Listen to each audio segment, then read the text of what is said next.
What's up, everybody? Welcome to the party. Thank you so much for being here. My name is Gerald Auger, and as you can imagine from this title slide, in the next hour, I'm going to be melting your face and blowing back your hair with what Game of Thrones can teach us about cybersecurity. It's going to be absolutely epic and a lot of fun. So why do this talk? Well, here's the deal, guys. The power of storytelling is so compelling, right? Like I make it a point as often as I can to share knowledge with people that you're not going to get in a classroom, that you're not going to get in a textbook. It's not obvious. And in order to learn those lessons, you either have to experience them or you have to have someone who's already gone up and down the mountain, come back down the mountain and tell you. Well, we get a lot of information in information security, right? You've probably heard a million things and forgot some of them. With the power of storytelling, we're able to weave a narrative that has a little bit more stickiness to it. It can resonate with things that we know, things that we enjoy. In Game of Thrones, say what you will about the last couple seasons of the TV show, the books, the show, there was a huge fan base. People really got into it, committed to it. So by being able to draw these parallels, you too will see them, and I'm hoping retain what the actual underpinning lesson is. So let's get into it. Now, obviously, spoilers ahead, right? So if you are, for some reason, been waiting to start Game of Thrones, my friend, I would end the stream right now and come back later because I'm absolutely going to just eviscerate all the spoilers, okay? So Game of Thrones, just to kind of level set, this is this massive world. It's a massive fantasy series. There's noble families vying for control of this power position called the Iron Throne in the 7 kingdoms of Westeros. Think of it as like 7 different states, but all under one country.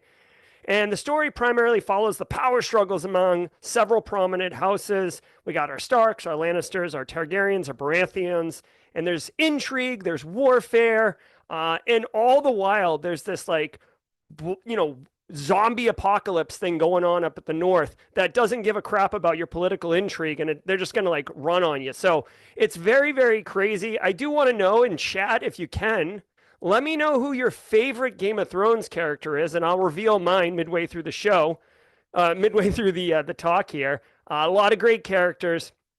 So as you can see, this world is massive, okay? So a lot of opportunity to learn. So the way that I'm going to frame this talk, just to kind of set expectations and let everybody settle in, Nick Barker, you can crank up the elliptical a little bit, get into it, go get your popcorn if you're one of those people. But the way I'm going to be doing it is I'm going to be talking about different roles in the industry and where we see parallels. Then I'm going to be talking about processes and capabilities, things that we see executed in industry and issues that come from not executing them correctly or not appreciating them. We'll do some case studies, and obviously I will be relaying an overall career arc as a kind of capstone to this whole thing. So whether you're just starting out, breaking in mid-career, or you've reached the summit and you realize that the CISO role is not all that cracked up to be, you're going to be able to distill different things about how you can improve your own career. So there's going to be some really great takeaways. So just a little shout out to Haircut Fish in chat. This is the Magic the Gathering. Gather around the campfire as I begin to weave the story of what Game of Thrones can teach us about cybersecurity. So let's meet our players, right? Let's do our roles. Starting off with the OG King Daddy, Ned Stark. Now this dude was high integrity. He was the main character, like the patriarch, if you will, of this super legit family up in the north. Great leadership. He was vigilant. He was always saying winter's coming. He's constantly talking fear, uncertainty, and doubt at people. Like anyone who would listen, he's like, "Oh, winter's coming." It's like, bro, do you want do you want syrup on your ice cream? He's like, winter's coming. You're like, all right, Ned. All right, so Ned was pretty dope. Where do we see a parallel in this? Okay, CISOs. CISOs require leadership capabilities. They must be vigilant and always prepared. Just like winter is coming, threats are coming. And this is just a reality that we live every day. You got your head in the sand or you're ignorant if you don't think that threats are constantly coming at us, constantly evolving. Threat actors are always changing their ways. So it requires that level of efficacy to be prepared, to be ready, to be resilient when an attack actually hits you. Just drawing a little bit more of a conclusion, my man Joseph Sullivan, what's up, Uber? Here's an example for some political intrigue. If you remember, Joseph Sullivan was found guilty, took 3 years of probation for federal crime, where basically Uber got hacked and he tried to cover it up. Now, it was a much more involved story. The executive team kind of sold him out. You can see the third bullet there. The allies turned on him. He had to make some moral decisions, but ultimately he was held accountable, just the way Ned Stark was. Now, Joseph Sullivan didn't get his head cut off, obviously, but Ned Stark did because of his ideals and because he took accountability. Let's look at our girl, Cersei Lannister. What's up, Cersei? Now, Cersei was incredibly ambitious, pretty much like one of the most gnarly people in the entire show. She was a political mastermind, always making moves like a snake in the grass roundabout, right? If you're a Gangstar fan back in the day, you know what I'm talking about. She's always making budget power plays, right? If you think back to some of the story arcs, she would take some money from here, give it to there. The Lannister family was known for being filthy rich and always, paying off things and doing whatever, always pay their debts. Who is this? Who does this remind us of, everybody? I'll give you a hint. It's the business leaders. Every other, leader in the organization that isn't the CISO, right? And it could be maybe the CIO, but like more business leaders, right? Like, our EMEA market people, right? There's power dynamics. People sabotaging each other's agendas, right? Sometimes aligning with each other. You see CFOs sometimes do this where they'll kneecap your information security budget because, whatever, the R&D people or the application team or whatever, the IT team, that they're in good with the CFO, or because the CEO goes golfing with the with the CEO of BlackBerry Silence, and all of a sudden, like, you've just been told you've got a new EDR solution getting dropped into place. So you've got to be careful. I'm not saying that all business leaders are going to try to stab you in the back, but what I am saying is you've got to remember that they're not always in it for your agenda, and they can sabotage it. So there are some power dynamics. Let's talk about the small council. Remember this crew, they rotated throughout the show, but basically this was a team of advisors that would advise the king. One of them's responsible for finance. One was responsible for military capabilities, really, really involved in key decisions. Zemeth, Circle gets the square, Zemeth. Zemeth nails it. It is the board. The board has diverse backgrounds. They do allocate financial resources, and technically they're supposed to oversee risk management. But when they ask silly questions like, are we secure? They're kind of tipping their hand that they don't know exactly what they're saying. I will tell you, when you speak to the board, just the way that people did in Game of Thrones, in order to get their agenda pushed forward, make sure you're speaking the board's language, okay? They don't care about 0 days and next-gen firewalls. What they care about is straight cash, homie. Straight cash, homie. And they also care about, like, whatever their particular niche is. This is more for the CISOs in the house and aspiring CISOs, but I will tell you, it benefits you greatly if you do some OSINT research on the different board members and find out what is actually important to them or what their background is, what they're into. That'll do you. That'll do you some good. That's right. Okay, so let's move on. White Walkers. Ooh. Definitely an important character. You get so wrapped up in the political intrigue that you might forget that there's this looming disaster just north of the wall. This is basically Canada. Like, for those who aren't familiar with the show, think of like Westeros, where everybody's running around, is the United States, and like Ned Stark's up in Montana. The White Walkers live in Canada. No disrespect to our friends up north, but they're like way up there, like near like Regina or Yellowknife or Manitoba. Like, they're way up there, okay? The White Walkers, they were shrouded in mystery. Nobody knew what they were doing. Nobody knew, like, they were rumors. People would come back all kind of silly and wide-eyed. People would go out and not come back. The White Walkers could recruit and expand as well, right? They stab somebody and all of a sudden you wake up and, like, you're a White Walker now. Their attacks were very deliberate and very focused. Now, who do we see this as? This is a pretty obvious one, right? These are our threat actors. These are our mainstream threat actors that we're constantly worrying about. Unknown origins and ideology. Sometimes, they come from Eastern Europe and they're financially motivated. Sometimes they come from Brazil and they're young and brash and arrogant and, smash and grab type stuff. Sometimes they're nation states, right? So they're all over the place. You can see with the weaponized tooling and stuff. But at the end of the day, they are targeted and they take actions on objective. And, they're a looming threat that's constantly there. Shout out to my man Tyrion before we get off of roles. Tyrion is my favorite Game of Thrones character. I love Tyrion. I think he's so smart, so savvy.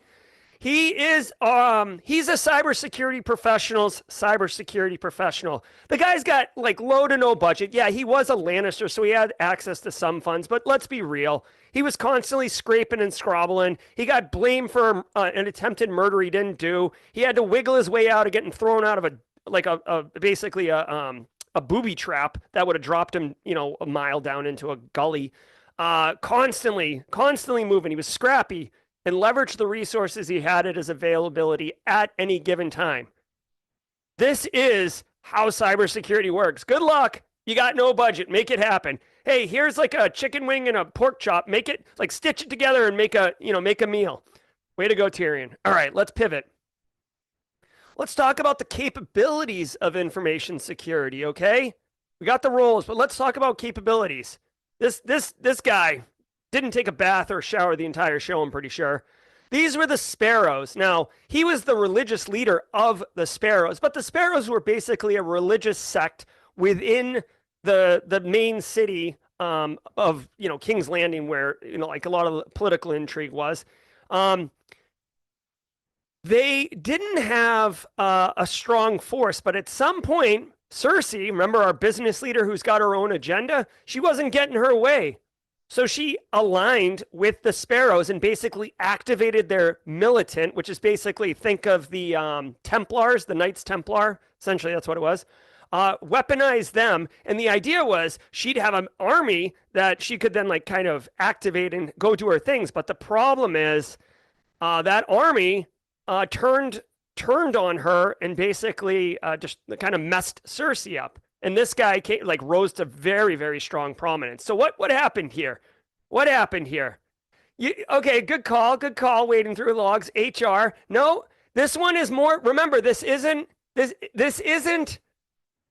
roles. This is capabilities. And what we did here was Cersei failed to do risk analysis. Cersei's, got all the new cool 0-day pen testing hacks. She's got Kali Linux and Parrot OS. She's talking about next gen everything. And she failed to recognize that GRC was pretty dope.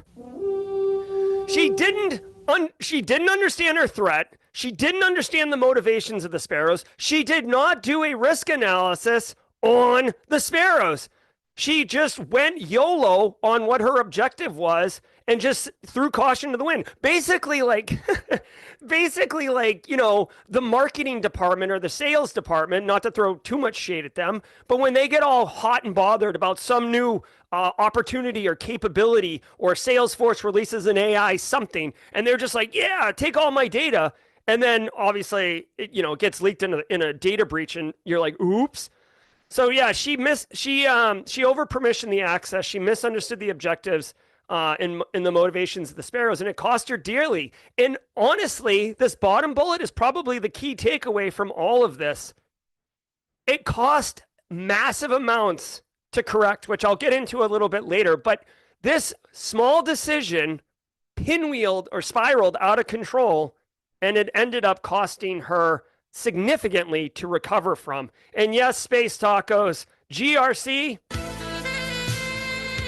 so good. Get that going. So anyways, if you don't follow GRC, shame on you. You need to be following the GRC love. Okay, so check it out. Night's Watch. Now, guys, the Night's Watch was this crew that basically protected the border if the border was, U.S. and Canada, right? So they're on this border. There's this, just background, there's this gigantic wall. When I say gigantic, I mean it makes the Great Wall of China look like, Tinker Toys or something. Huge wall, and it's basically separating US from Canada, right? Or Westeros from North Westeros or whatever. And the Night's Watch oh, you guys are so good. I didn't even get into this. So the Night's Watch is up there. They're the watcher on the wall. They're the horn that wakes the sleepers. They're vigilant, always vigilant. What kind of capability are we talking about? It's security operations all day long, baby. They protect the organization. They have constant vigilance, triage, alert, respond. You see something crazy going down, whether it's the zombies, right? But really it's the wildlings. So there's these like free loving, Viking type people north of the wall that want to live absent of any they're like libertarians. Like they just want to kind of do their thing, right? Well, these watchers do these things. Now, for fans of the show, and my heart goes out to you people who work in a SOC, I do want to point out some critical key differences between the Night's Watch and security operations people, all right? First of all, you are allowed to leave. Night's Watch was a permanent post. If you went there, that was your job until you dropped dead. Pledging your life to the Night's Watch is optional, I've heard. Pledging your life to SecOps is optional. And you can have glory. You can have a win. You can take down a threat actor. You can escalate and do some analysis on malware or something like that. You don't have to just, not have glory and like basically live in the SOC. I know some people in chat may disagree and feel like it is a lot like the Night's Watch. Wading through logs is in chat. He feels me. Good to see you. Good to see you. So a couple more capabilities before we get into it. Viserion. You guys remember Viserion? There were 3 dragons in Game of Thrones, basically. And these things were weapon systems that were unbelievable. In fact, Daenerys Targaryen, who was like the one of the main characters, she started off as like nothing, and throughout the show, she grows up to become like basically a superpower player. One of the things that gave her a massive advantage was these 3 dragons. She was able to basically eviscerate entire, nations with her dragons, right? Unbelievably advantageous. But at some point, the Night King, the leader of the White Walkers, this zombie nation, he basically harpoons one of these things and converts it into an ice dragon. So now guess what? He's got a dragon. That's not good for situations. What are we looking at here? It's weaponized tooling. Remember, y'all, just because we use PowerShell to administer our environment, threat actors can do it too. Threat actors can take our dragons and weaponize them against us. Cobalt Strike, which is, obviously a post-exploitation framework, but it is used legitimately for red teams. Threat actors use it. And then, of course, I throw some love to Living Off the Land project on GitHub, which is an amazing resource if you're interested in this. The key takeaway here is don't sleep on the fact that your tools, your power, your weapon systems can be weaponized against you. We had the Unsullied. All right. Now this one, Space Tacos, get ready. We got a little bit more GRC love coming up, right? We got the Unsullied. This army kicked butt. They were hyper effective, like just straight up crushed it. They trained all the time, and their vigilance was unwavering. You told them to do something. If you were their boss, they would absolutely go crush it. Anybody got an idea? Anybody got an idea? Let me know in chat. Who do you think this is? The red team? That's a great guess. Force Logic APTs. Remember, this is capabilities. GRC. Now, I know some of you are going to eye roll right now, and I see that chat just dropped 50% of the people, but follow me on this one. Information security awareness training, real, effective, actual culture-shifting information security training is valuable. These Unsullied trained all the time, and when it came time to fight, they would absolutely eviscerate people. Tabletop exercises, end user awareness training, focus training, right? You give the executives something different than you give the engineers, than you give the sales team, right? You're not giving one PowerPoint once a year and thinking it's going to do anything. Consistent training can weaponize your workforce to help you be more secure and drive cyber risk reduction for your organization. Shout out to the Unsullied. And by the way, a lot of people in chat are 100% right. Like red team's a good one. APTs, right? So I love it. Now, Wade, wading through logs, or might call him Varys, right? Master of Whispers. This guy's always kind of creeping around in the background, lurking about. Good guy. Varys, arguably like top 3 favorite characters. He had an extensive spy network. This dude had people in all the corners. He was getting intel from all the sources, and he used that intel to make analysis and keep those in power informed. He would know about secret alliances. He would know what's up, right? Little birds. Darth Cat knows what's going on. My man, wading through logs, who's going to be given a training next Thursday on cyber threat intelligence, knows what's going on. Varys was the king of threat intel. This dude, data collection. He had telemetry coming in from all his little agents out in the space, right? Then he would do his analysis. He would figure out what are the intentions of the people with this information? What are their motivations? He would use that information to inform his analysis and then ultimately deliver that analysis to decision makers to serve the realm. Boom. This one, a lot of these are mapping one-to-one on mapping on lessons we can learn in cybersecurity. This one, 100% is like the nail on the head. This is CTI all day long. Now, speaking of CTI, right here, look at this spaceman. This wasn't in Game of Thrones, Jerry. No, it wasn't. But let's just consider this like, intermission where the popcorn and the soda are like, in the hot dog are like dancing. It's like, let's all go to the movies. We're taking a short break here. I'm literally talking up Wade Wells right now. This dude is awesome. Anti-siphon training next week. They got the information incident response summit on the 19th, and then the next day they're doing all this training. I personally am going to this cyber threat intelligence 101 training, and also Ernie Johnson, who won a voucher this morning on one of my live streams, is going. If you guys want to check out and learn some CTI from an expert, come join us next Thursday. I'm sure someone will drop a link in chat. But wading through logs, I can't wait to learn from this guy. The Varys, if you will, of anti-siphon. All right, let's go. Let's pivot here. Let's pivot. So we've talked roles, right? We've talked capabilities. Go on. Well, let's talk about processes, okay? Processes and workflows. Where can we find some parallels in our everyday cybersecurity work that we can remember because of Game of Thrones? All right. The cat's paw dagger.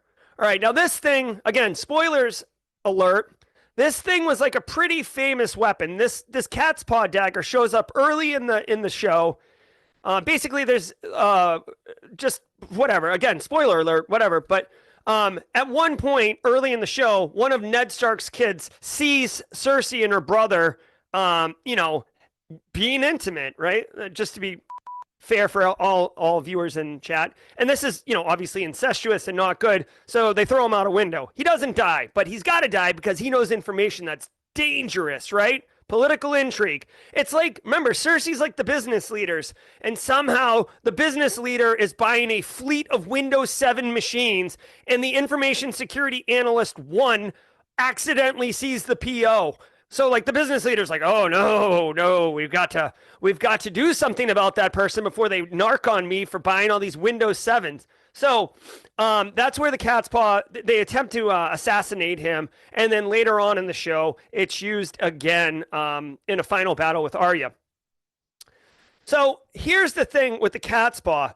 Tyrion, my favorite character, Tyrion, gets blamed for the attempted murder on Bran Stark. And he actually has to go to trial. This is where he almost dies. A lot of intrigue, right? Now, there's a massive plot hole here because Tyrion knew it wasn't his. And Peter Baelish, a.k.a. Littlefinger, who was the actual mastermind behind all this, never really got held accountable. They said, where'd you get it? He's like, oh, I won it in a bet or whatever, right?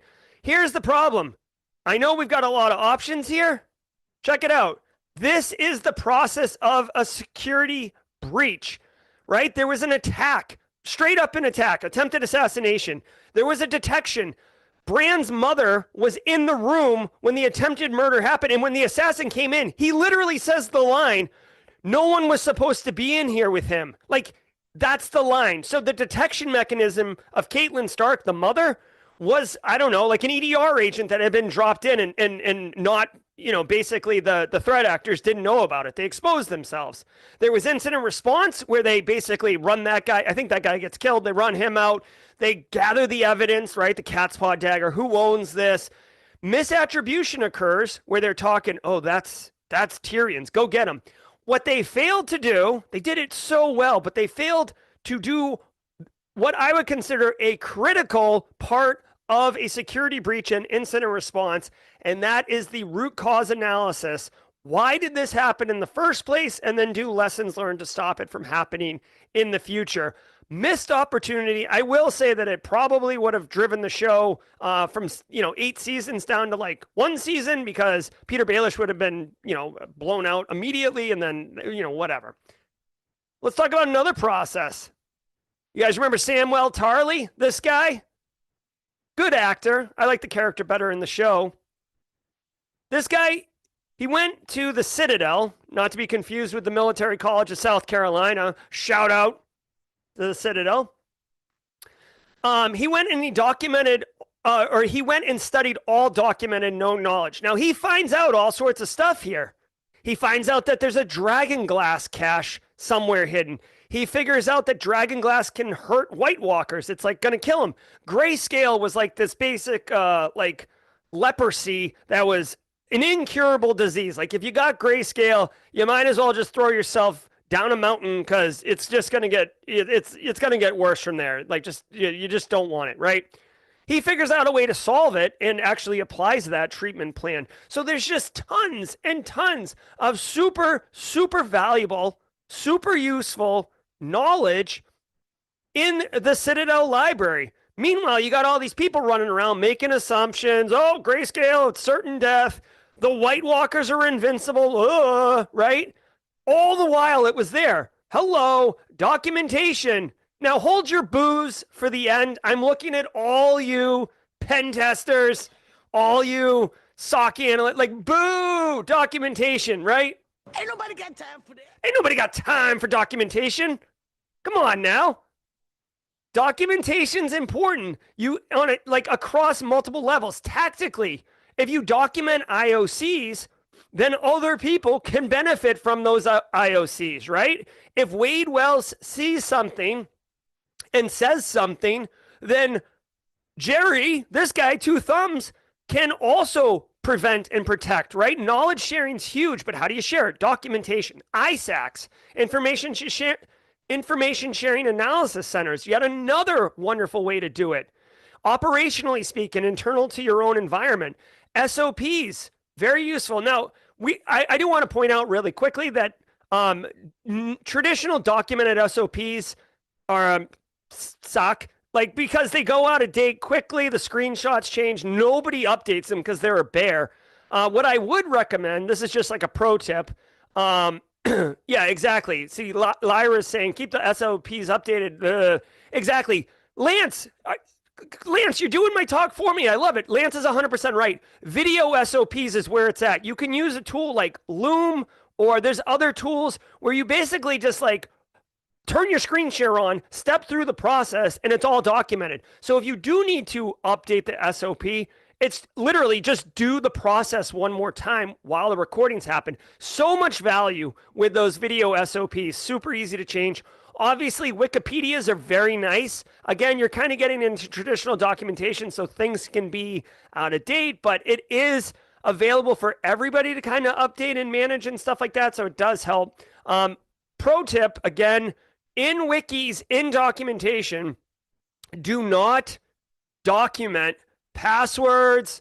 Don't, like mostly passwords, right? Because threat actors, red teamers, if we got any red teamers or pen testers in here, you probably pieced out when you heard the GRC stuff. But if you're here, you tell me, do you go looking at Wikipedias and SharePoint sites for creds? Probably. I'd love to know in chat.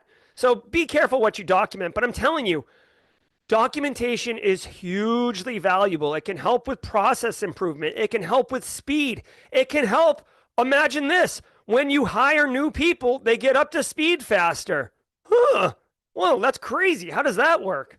All right, let's keep going. I almost pushed the button for the next story.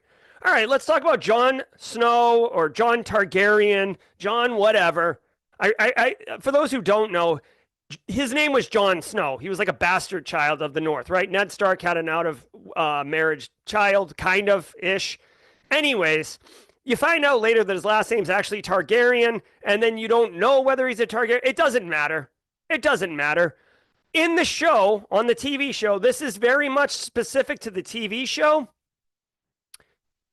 In the TV show, it's revealed that he's a Targaryen, right? He's got the dragon blood cranking through him. And then he hooks up with Daenerys Targaryen, who's technically like his cousin. Incest was like really popular in the Game of Thrones universe for whatever reason. And they line up this story arc of like, holy crap, is Jon Snow going to be the king of Westeros? He was already like the commander of the Night's Watch. He was like all over the place. He's doing all these crazy things. He's awesome. Is he going to be the king of Westeros? I don't know. But you know why I don't know? Because they never resolved that storyline. And this is part of the reason why last season sucked so bad of Game of Thrones. They never resolved it. They built it all up and then they're just like, whatever. Do you know what process this is? Welcome to abandoned projects. If you know, you know.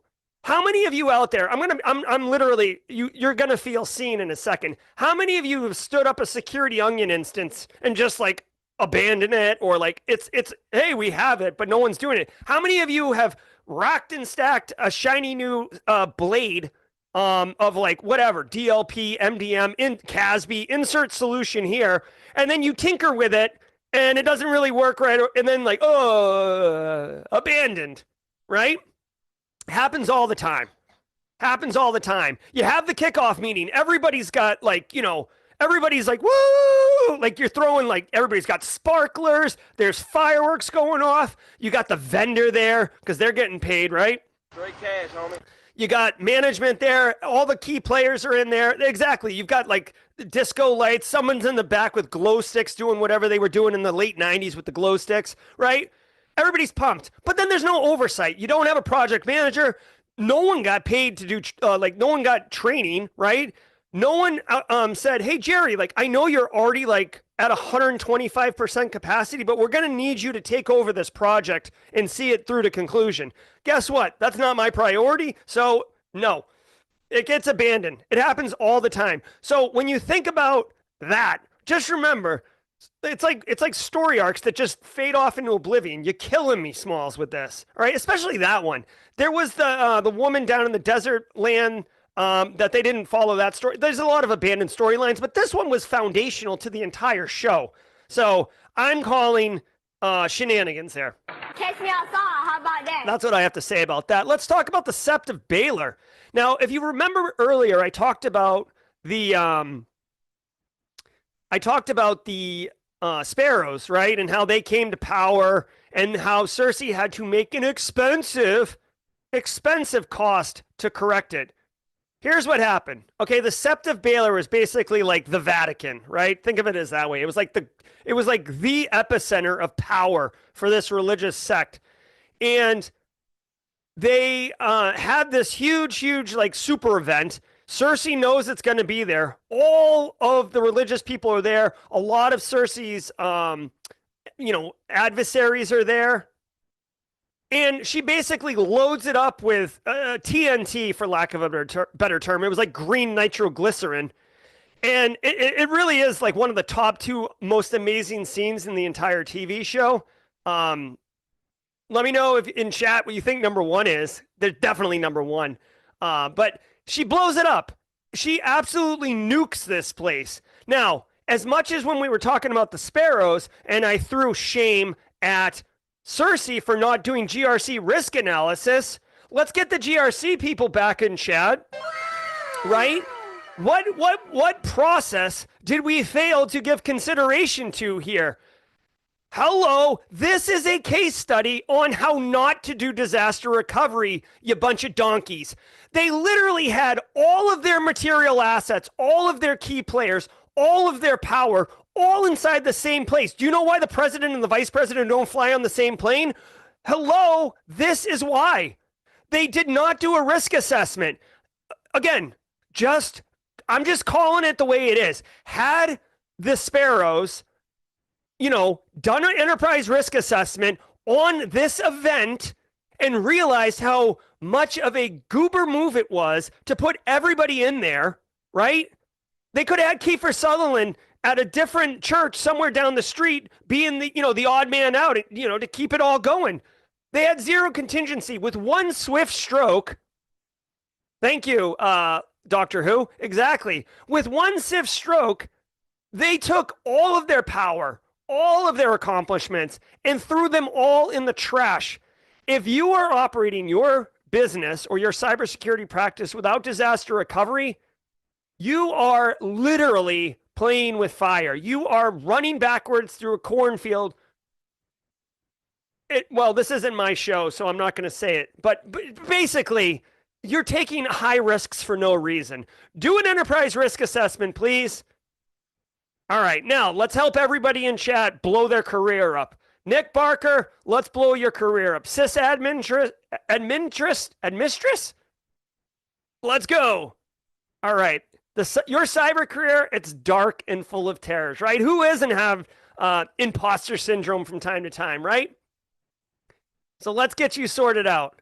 This is Sansa, right? She was naive at the beginning, right? Very, very green, like mooning over like Lancelot, like, ooh, look how dreamy he is. She had like a poster on her wall of like Aaron Carter and, Tywin what's his name? The Lannister who was the guy. I can't even think of his name. Whatever. The handsome one. So she gets battle hardened. You see her on the right there. She's ready to just like kick butts and take names. All the experiences through her show molded her. Also, I want to point out, this is for our careers. This is Sansa on day 1, entry level. Hey, welcome to the team. This is her actually on day 90. This is how quickly we grow here in information security. Throughout the show, I'm using Sansa as a case study. So let's just use Sansa. She had tons of experiences happen to her, and she used those lessons learned to protect herself in future threats when similar situations came. She actually rises to power of being like Queen of the North, which is unheard of, right? Because it's a very male-dominated ecosystem or whatever you want to say. So let's talk about her. What shaped her? And again, remember, this needs to resonate with you. Take these lessons and apply them to your own career. You might be able to retroactively remember incidents like this and going forward. So the Hound, this guy was gruff. He had his face burnt. He really was hostile all the time. But he and Sansa kind of go on a little bit of an adventure, like a fetch quest. And they have shared experiences. They have complex morality, right? He's just real. So remember, on your journey, giving mentorship is good, right? He gave her real mentorship. It wasn't in the shape that you might think. He wasn't the typical mentor, but he empowered her. He gave her guidance, but ultimately empowered her to become the person she was. So I hope you can appreciate that. Giving mentorship, whether it's, transactional or it's long-term, be real and empower the person. Teach them how to fish, not feed them fish. Let's look at Sansa and Olenna Tyrell. Now, she was known as the, what was she known as? Like the Thorn or something. Anyways, she was like a real big player. She was very frank, very honest, right? And she helped Sansa because she saw Sansa as basically like this pawn getting pulled all over the place. Yes, exactly, in chat. I see that with the OG shades on. I love that. But she did issue mutual respect and wanted her to challenge the status quo. So Olenna Tyrell actually was a female, and females weren't treated with like the same level of respect as males, but she kind of bucked that tradition and wanted Sansa to do it as well. So where do we get this? Taking mentorship, right? Be receptive, right? If the person's being a peckerhead, obviously don't be receptive to it.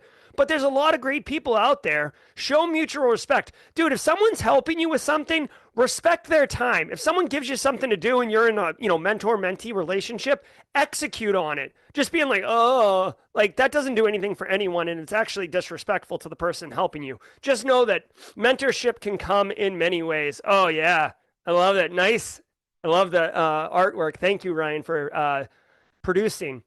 So let's talk about Cersei and Sansa. This is one of the really interesting relationships in the show. Now, remember, Cersei, our business leader, is out there trying to drive her own agendas at any cost. She would regularly manipulate and deceit Sansa, who was young and naive and didn't know anything.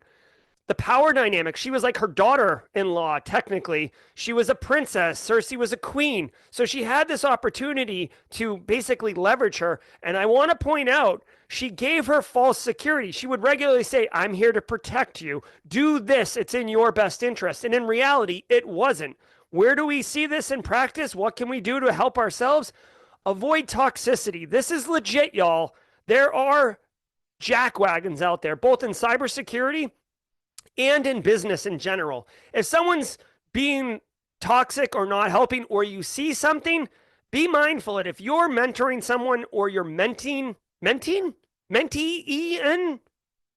if you're in a mentorship relationship with someone, either on the giving or receiving side, and you feel you're being taken advantage of, listen to that inner voice. Exactly. Ain't nobody got time for that. Ain't nobody got time for that. Remember, too, whether it's a mentorship relationship or at work, the person who's above you, they might be trying to manipulate you or utilize you to take the fall, right? As like a power move, right? Like, let's say, like the Joseph Sullivan thing's a perfect example. Joseph Sullivan basically got left holding the bag when the entire executive team and the board were like all in the know and totally agreed. So be mindful of toxicity, protect your neck, right? Be real. People will do that. People will steamroll you in some instances, and I don't want that to happen. All right. You know nothing, Jon Snow. Ygritte from the Wildlings would regularly say this to Jon Snow. Why? Because he lived a sheltered life. Yeah, he was kind of hard. He could swing a sword. He knew how to ride a horse. He was all right. But she was saying, you know nothing about real life. You haven't experienced everything. You may have heard people who have never done practical skills in cybersecurity be told, you know nothing, right? That's certainly what the market says. Hiring managers say, you know nothing. Go get practical skills. All right. So you didn't really have that professional growth path. So how can we learn from this in our own career? When did Jon Snow start becoming super BA? When he got hands-on skills. That's right. He went and got trained. He did the things he needed to. He put in the work. There was no easy button for him, but he had ample opportunity. He volunteered to go to the Night's Watch. He was I'm going to get this wrong, but in the Night's Watch, there's basically like 3 roles. There's like steward, where you're basically hanging out and helping the older people. There is a builder, where you're repairing the wall and building elevators. And then there's like a scout or something like that, where you go into protecting from the wildlings. Jon did all of them. He didn't just take the first gig that was given to him. Oh, you're a steward. All right, well, I guess I'll just be a steward forever. No, he took advantage of every opportunity. And that's something that I encourage you in your career to do. Someone's going to, hey, like we got a new technology. I actually had someone in chat ask me this morning, hey, I'm a cyber analyst. I want to be an engineer. What do I do? Here's the thing. You spend 40 hours a week doing analyst work. I guarantee you at some point, a new project's going to come in. Security onion, right? Oh, let's try this out. Hey, we need someone to manage it. Volunteer. Be the person. Yes, you're going to work a little bit more, but you're investing in your own career in order to get hands-on skills, in order to utilize that ample opportunity instead of sitting back on your laurels and being like, well, someone just bring me some stuff and things are going to happen. Take charge of your own career trajectory. No one's going to care about it as much as you. I promise you that. All right. Also, I want to call out value of education. Holler, right? I love education. I'm a big fan of it. And I just want to point out in every facet of Jon Snow's career growth, he took advantage of all the educational opportunities, whether he was a steward and he was talking to the Lord Commander about how Lord Commander things happened, whether he was listening to, somebody told him about dragon glass working and he figured that out, right? So take good notes, share your knowledge, practice what is taught, and basically level up your career. I tell you, if you do these things, you're already ahead of other people moving and shaking, right? Jamie, I wish I had this slide earlier so I could have nailed it. Jamie Lannister, right? This dude, here's a story, spoiler alert. You'll see in the chat window here, whatever, he's got a gold hand down there, right? Probably a great butt scratcher, but that's about it. He lost his hand in battle. He was an epic sword fighter. Like, the dude was legend. And they cut his hand off in one episode. So what's he do? Does he cry? Does he go home? Does he quit? Does he go into a dark hole? No. He redefines himself. He figures out how he can continue to deliver value with the assets that he currently has. He's a brilliant, brilliant soldier. So what's he become? He becomes a general. He starts laying out battle maps and strategies. He joins the King Council as the leader of the, basically the head of the Department of Defense. He starts cracking and skilling up on his diplomacy. Not his best trait, but he works at it. So what I would tell you is, if you find yourself in a situation where you're unable to do what you're good at, find something else that you can be good at and lean into it. Do not make yourself a one-trick pony, especially in this market where people will lay you off in a hot minute. Don't be a one-trick pony. Diversify your skill set as best you can. The TLDR here is be like Jamie Lannister and figure out how you can maximize delivering value to an organization and then lean into it. Other people will see it. Believe me. If you are just like, no one's going to be like, oh, okay, like, I understand why you're sad. Like, why don't you just go to the break room and we'll just send paychecks down there? No one's doing that, okay? So, Jamie, I kind of already ruined it. I'm getting all frothed up here now. So I kind of ruined, I should have done the slide transition, but find your passion, guys, right? Lean into it. You can pivot within cyber. Listen to me, if you're a red teamer, you would make a great detection engineer. If you are a SOC analyst, you would make a great GRC analyst. Why? I don't get it.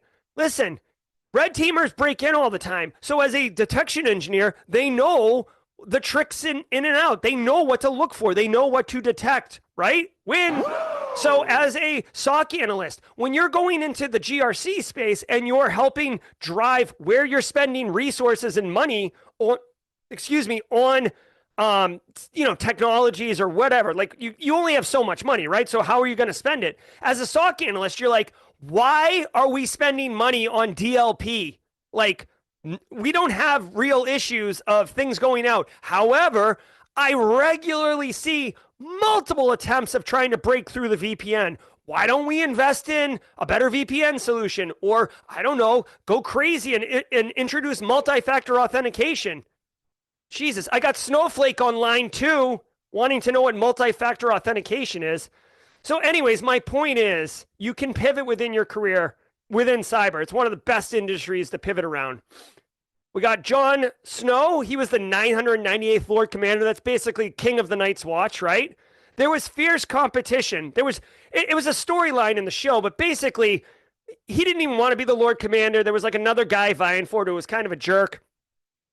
And he got elected ultimately to be it. Why? Why did he get elected Lord Commander when he was basically green? He was new. He hadn't demonstrated anything. He had fierce competition. Why did he win? I'll give you the number one answer why he won. Boom! Networking. This dude could network like a boss. He literally was a builder. He was a steward. He was a soldier. He was an aristocrat, but he was also a man of the people, right? He was empathetic with everybody's factions. He would have heart-to-heart talks. He wasn't like, hey, so what's your name? What are you into? Vote for me for Lord Commander. He would be like, hey, like, geez, you look kind of banged up. Like, are you okay? Hey, like, you look hungry. Like, I know it's one servant per people, but like, hey, why don't you take mine? He was empathetic. He realized what it was like. And he didn't want to be Lord Commander. He just lived that networking life. And ultimately, it paid dividends. If you go into networking expecting to take something out of it, like, oh, I'm going to go network with Nick Barker because maybe I can get myself a job, you're going to have stink lines all over you. You have to enter into the networking relationship with positive intent and a desire to contribute to the network. And I'm telling you, I can't promise anyone anything, but I will say, if you go out into a field and you throw 1,000 seeds and you water the field, which is, networking, right? Not all of them are going to bear fruit. Not all of them are going to rise up and have a stalk, but I guarantee you some of them will. And I don't know which ones. You never know what it's going to look like, but that's what's going to happen. All right. We're getting close to the end here, which I love, not because I want to end this talk, but personally, I love nailing time slots. Nick Barker knows when I hit that mid-roll at 8:30. Ooh, that's so good. All right. Oh, okay, so the Doom of Valeria. Let's talk about this. Okay, this is like my my piece de resistance. The Doom of Valeria. Listen, Valeria was like where all the dragon families lived. The Targaryens weren't even like number one. It was the greatest civilization. Think of like the Roman Empire, right? They were straight crushing it. One of the Targaryen ladies has a dream where she sees basically Pompeii, right? A volcano explodes and Valeria gets absolutely eviscerated. So even though it hadn't happened yet, they jumped into the boats and they, motored over across the Atlantic. Basically, think of Valeria as like Portugal, all right? So they motor across to the United States or Westeros, and they set up shop, and then they become like the most powerful family. 20 years later or whatever, the volcano explodes and everybody dies there, right? So what can we learn? Now, this might seem like, wait a minute, Jerry, where are we going here? We're talking career. What do we do here? Let me tell you. Be the CEO of you. Okay, I can't emphasize this enough. I said it earlier. No one is going to care about your career more than you. That's a fact, not an opinion. You can have people who are super pumped for you. Every time someone gets a job in the Simply Cyber community, I celebrate it. We all celebrate it. But no one's going to care as much as you. Layoffs happen. You could potentially lose 100% of your income just because some middle manager decides they need to save costs.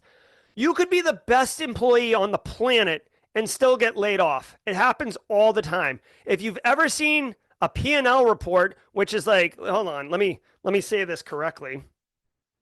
If you've ever seen a P&L report, you'll note that on the expense column, the highest item is a labor, right? So it becomes very easy for management to save costs by chopping labor, right? This is why it happens.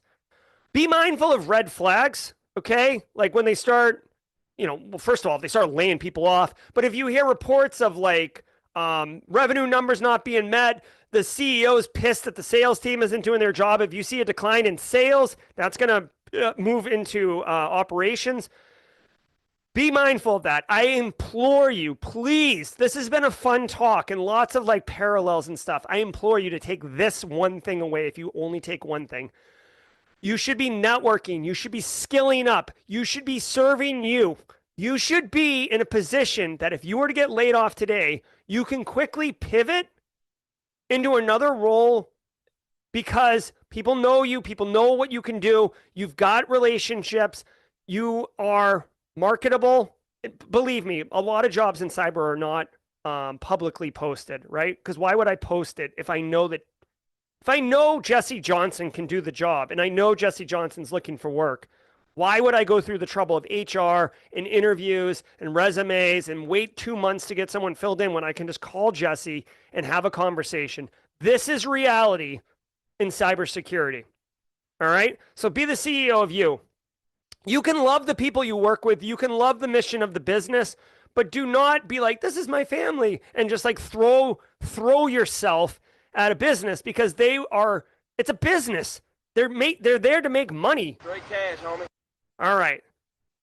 Now the story's unfinished, right? We dunked on George earlier for not finishing his book series. Boo. Your story's unfinished, okay? I want you Find your passion. I found my passion. I love cybersecurity. I love every facet of cybersecurity. I love talking about cybersecurity. I love educating. My kids wear cybersecurity shirts. My wife could sit for the CISP, and she doesn't even work in industry because I talk about it so much. Find something that you're passionate about and lean into it. Lean into it. Guys, there's no easy button. Spoiler alert, there is no easy button, but there is a path to success for each of you, and I hope you can find it. As always, I'm on social media all over the place. You could see my face all over the place. I'm kind of embarrassed by it, but connect with me on the socials if you got any questions. It looks like we have about 5 minutes here. I'm definitely willing to kick it with the crew. Over to you, Zach Hill. Over to me. Thank you for being here, Jerry. As always, dude, it's a pleasure. I sat back and listened the whole time and just was laughing. Kathy and I were both laughing because you're just always on point, my friend. Thank you. Thank you. I appreciate that. Plus, it's a fun topic, right? It's fun to see these parallels and do a little storytelling. And you nailed the time. Like yeah, that's what I was getting ready to say. I love how you nailed the time. That's my favorite. You're not messing around. Yeah. That's my the meta game that I play. Nick Barker always holds me accountable too. I love that. I didn't see too many questions coming through, but you have time for some questions? Mm-hmm. Awesome. I would love to help people.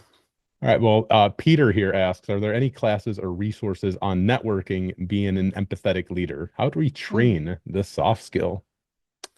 So I can tell you at Wild West Hackenfest last year, Peter, James McQuiggan and I gave a talk, which you can find on social media, and I'll post it. If one of the mods can grab that and post it in chat, please, or I'll do it afterwards.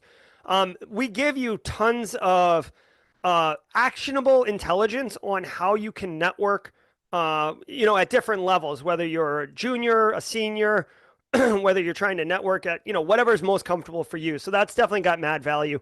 As far as an empathetic leader, unfortunately, you would have to go to basically like a real class on like psychology and understanding that. I don't know if you can teach empathy. You can certainly make people aware of empathy, but I do feel like it's a part of who you are. If you are a leader and you want to be empathetic, it's not really a lesson, but what I would say, because I believe I'm empathetic. What I would say as a suggestion is actually listen to what the person is saying. Don't try to be solving for it while they're talking. Actually hear them. Hear what it matters to them or how they're feeling. And this isn't like a boohoo, crew kind of thing. Like, oh, here's some tissues. Why don't you vent?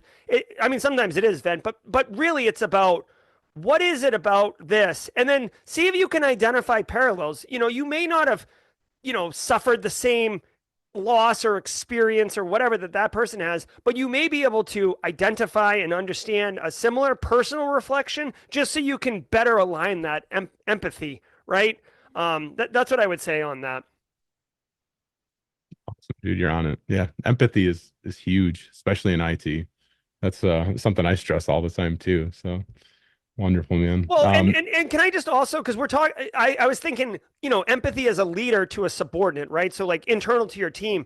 Another thing to point out is operationally speaking, incident responders, SOC analysts, you're often dealing with people on their worst day, right? So be mindful of that. You're literally dealing with someone whose business is on fire, right? Or if you pop a box, right? You're a pen tester, you pop a box and kick a hole in it and you're like, "Ugh, I won." It's very adversarial. Think about how that you're making that person feel, right? Oh yeah, you win, you dunked on him. But really, what's your goal? As Wade Wells says, we're all on the blue team. So be on the same team as them. All right, thank you. No, I remember working in the help desk and I'd get angry users calling and, they'd be complaining about whatever technology not working, let's just say it's like Word, for instance. They'd be like, oh, Word's not working and it's always sucks and blah, blah, blah, blah, blah. And I would always be like, yeah, I hate Word too. It is the absolute worst. I totally agree with you. But, let me see what I can do to fix this, issue for you, even though I totally agree. It sucks, right? It's that little bit of empathy. If you can relay that to your end user or whoever, very quickly of just yeah, dude, I totally get that. I hate it too. They're going to somewhat relate with you, calm down a little bit. And they might, spend a little bit of time complaining about it or whatever, but you could just say, yeah, I agree with you or whatever. I know it sucks, but I'm going to help you. But we're going to resolve this. It's those little things. There was a few other questions that came through, but I just want to put a reminder out there for everybody. At the end of all of our anti-casts, we do what's called a breakout room. And it's more of like an AMA session. Everybody is welcome. So you have to have the Zoom application installed on your device. And at the bottom of your screen, you should see something that says breakout room. So when Jerry and all of us are done here, you can join us in that breakout room. You can come and ask questions to Kyle, myself, and any of the other team from Anti-Siphon that join. And if you have questions about Anti-Siphon training or your career journey, certifications, and things like that, we're always happy to help you in that chat. So I just want to put that reminder out there before we end, but I'm going to scroll through because there was this comment that you received from somebody named Badger. And they said, it's so awesome to see you go so far. We worked together years ago in before times at, I'm assuming, Booz Allen Hamilton. And I remember when you first started looking at PhD programs. To see you go from that to the growth you've achieved since then with all you do for the community is pretty amazing to have watched. Oh, thank you. I wanted you to know Aw, that. That's sweet. Yeah, that is it's cool. awesome. Yeah. And Zemer says, what's the word for the late night show? Oh, yeah. So for those who don't know in chat, I flew to Vegas last a month or two ago to film the first season of a late night talk TV show called Late Night with Jerry. So I'm the host. Think Jimmy Fallon. I play silly games with my guests and interview them. It is in post-production right now with the production studio company. The timeline that I've been told is that it will premiere at Black Hat. So expect it then. But again, I'm not involved with post-production. I'm just the Just the talent. face. Just the Yeah. face. Yeah, Just a so pretty we'll face. see how it goes. It'll be fun though. I mean, our guests were A-listers and really, really cool people. Lots of crazy cool stories being told. So yeah, stay tuned for that. Thanks for asking. And I'll be at Black Hat and Wild West Hackin' Fest too, if anybody wants to high five. Heck yeah, I can't wait to see you at DEF CON. You're Yeah, doing I'll be at a DEF Simply CON. Cyber meetup, right? Yeah, 3:00 on Friday, August 9th is the Simply Cyber community meetup where we'll be, the high fives will be strong. I am going to try my hardest to be there. Yeah, I know it was too bad last year, but yeah, this year will be good. Maybe we get Joe Hudson out there too. Heck yeah. Yeah, he's going to be out there. I can't wait to see him too. Oh yeah, we got the sticker too. Like for all those who are I can't wait to interested. get some of those. Yeah, if you I come don't to have a Wild West sticker. Hackin' Fest, you score one of these sweet babies. We have new anti-siphon training stickers, and I've seen that some people have got them already, and I don't even have one, and that makes me so sad. So sad. This is how you find out, Zach. Right. Well, I found out because somebody posted the picture of their sticker on the laptop, and I was like, "What the heck? I don't even have mine yet." You have to talk to Deb. Right. I'm the one who ordered them. I just didn't know they came in. Sammy asked a question here. Do I have a better chance of getting a job in cybersecurity starting off in the NOC? All of their certifications are geared more towards security, but I have no experience so far. What do you think, Jerry? Well, I mean, that question's kind of tough because you say getting started in the NOC versus what, like SOC? going into GRC or SOC or whatever.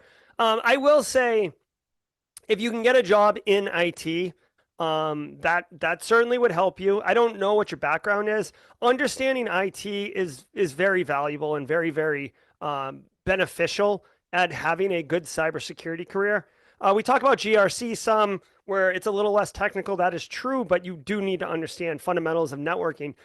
If you do get a job in the NOC, definitely super cool. Do that. And like I said in one of my last slides there, like level up, take advantage of all that opportunity. And at whatever organization you're at, if they are running a NOC, chances are there's some cyber capability in there. Buddy up with those people, right? Network. You'll be an insider, so it'll be even easier to network. Let them know your intentions to go cyber, and maybe you can do an internal transfer, right? So, NOC's not a bad job. That's great. That's a great job. Although, you might have to work nights and weekends and stuff like that because it's usually 24/7. But, if you're looking for experience, that's a great way to do it. Just here's my thing. Number one, and again, it's not for everybody, but this is what I did.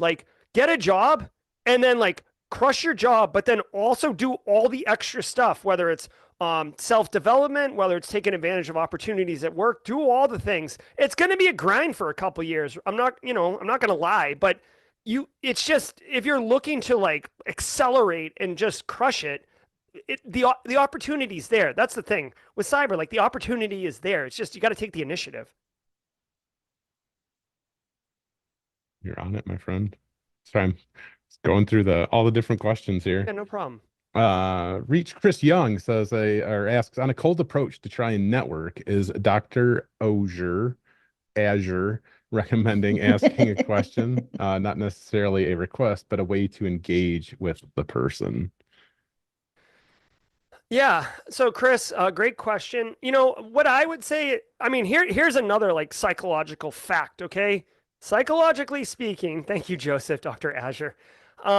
People love talking about themselves. People know themselves more than any other topic, so they're very comfortable talking about it. Ask people, again, you should be asking someone a question to hear their answer, not to wait to speak again. Ask people questions about themselves, like their professional selves, and allow them to talk. Chris, depending on where you are, right? Say you're at a conference or whatever, you could sit down next to someone and be like, oh, hey, why are you attending this talk? Oh, because of XYZ. Oh, that's interesting. Like, do you do that work professionally?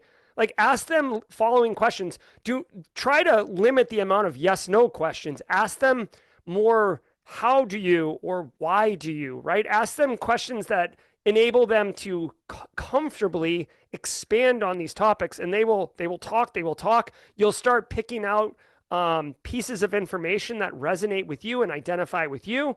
It will be hard not to like interrupt them and say something about you, but I'm telling you, the best bet is to have a conversation with them, learn more about them, and then if you think it's a great fit, offer to connect, share some resources with them, network, right? And, I mean, obviously, it's not like you refuse to tell them anything about you. They'll probably ask you follow-up questions back at you.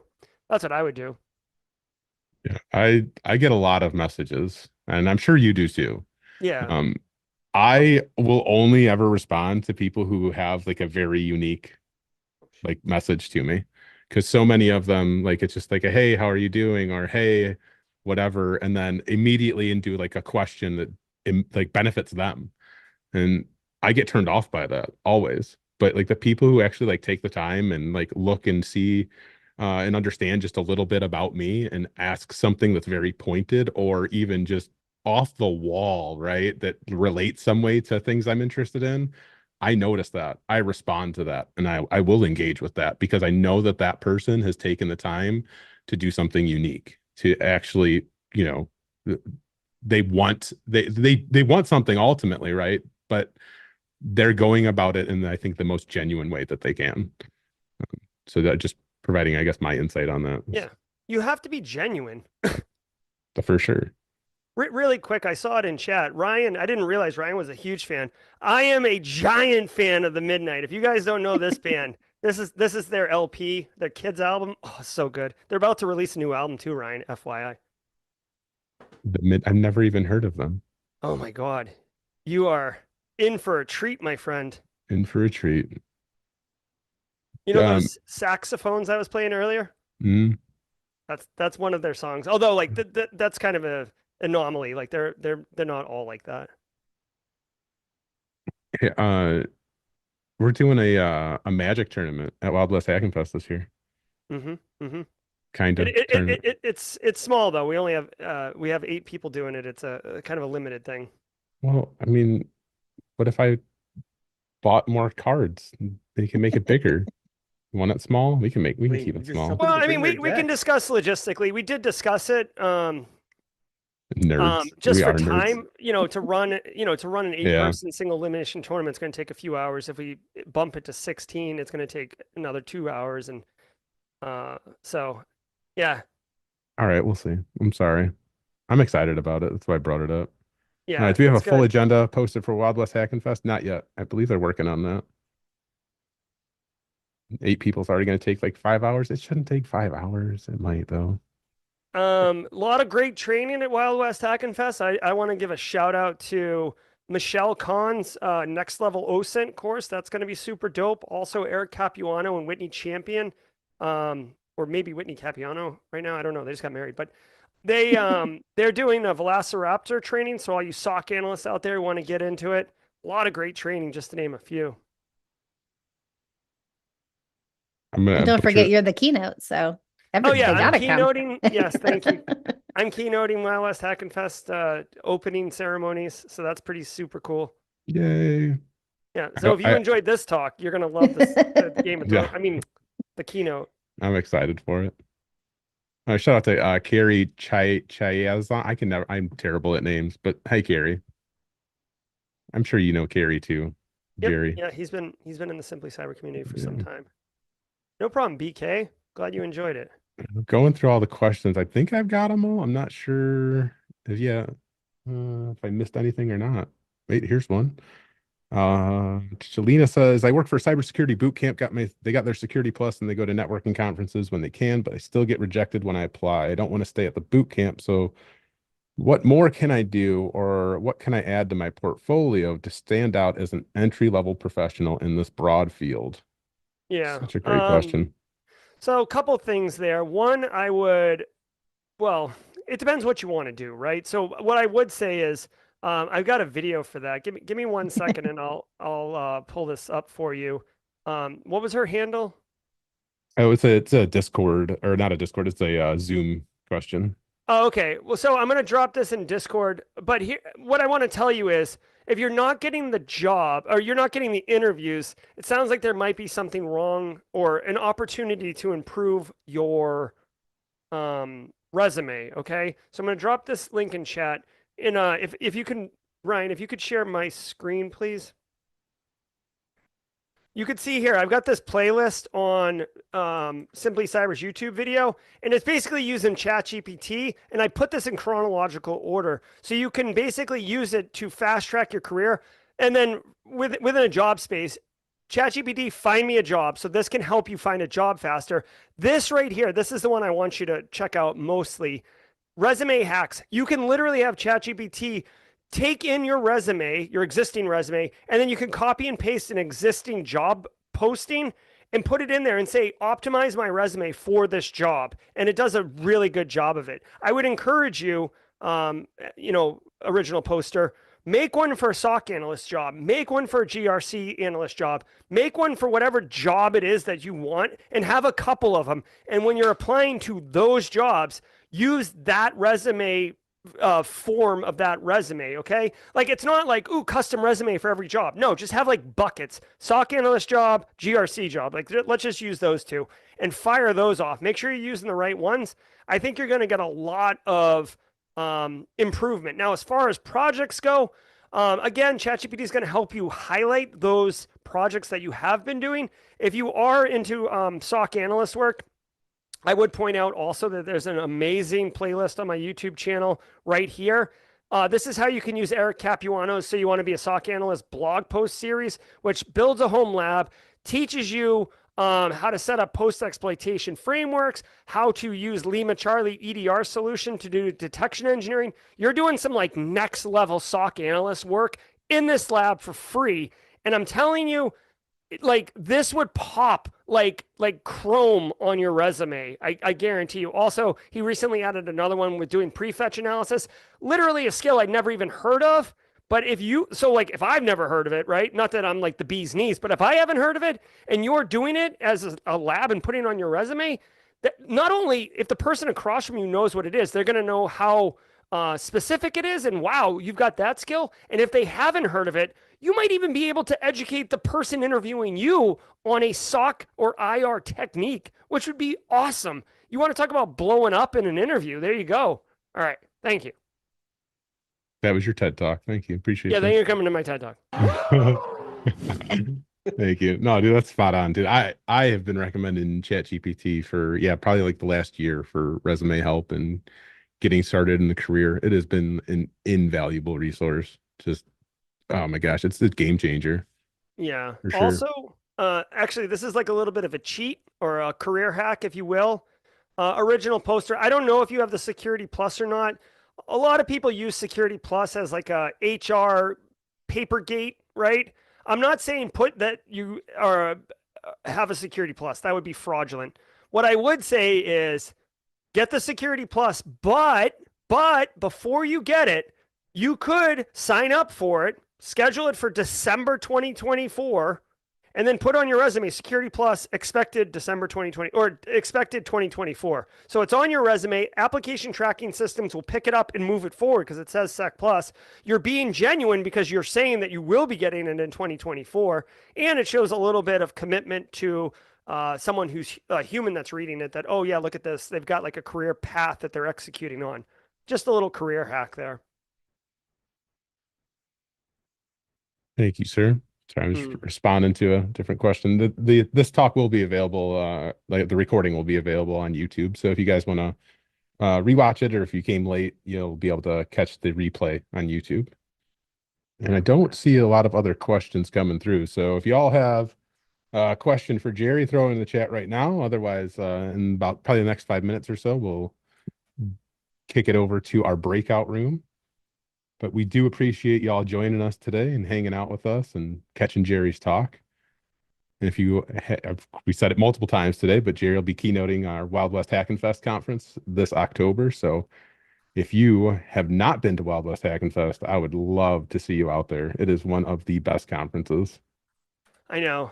It's so good. Not just I get paid to say that now. And there's not very many tickets left for the in-person. So get on that if you guys are thinking about going. Do I have one? I should confirm. If you have a ticket? No, you don't have a ticket, Jerry. You can't come. No, I know, but I mean, I should get a ticket. You don't get a ticket. You just show up. You just show up. You just tell them your name. Yeah. For real, you're on the list. I saw it yesterday. You'll show up, be like, hey, look, it's my face on that banner. I'm that guy.